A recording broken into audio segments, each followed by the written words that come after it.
Welcome to Burlap Teachers. Enjoy the video. You start by opening the document and going straight to Layout or View. Don't waste time.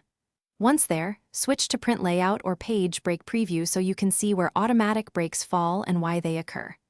Make a quick duplicate file and save it. This protects your original formatting.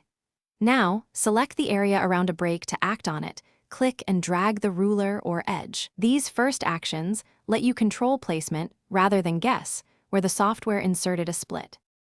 Once done, focus on the middle work. Decide whether to use a manual break or adjust paragraph controls.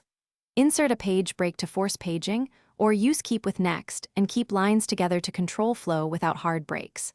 Modify top/bottom margins and paragraph spacing to shift content by small increments.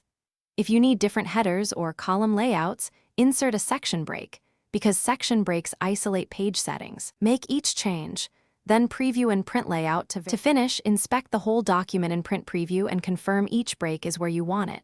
Make fine adjustments, scale, margins, or page size, so content doesn't spill unexpectedly. If a change produces odd gaps, check for hidden paragraph marks, manual line breaks, or conflicting section break settings and remove them. Also, use section breaks to isolate problem areas. If things still go wrong, revert to your saved copy and apply changes incrementally so you can identify which step caused the issue. Thanks for watching. Consider subscribing if this video helped you.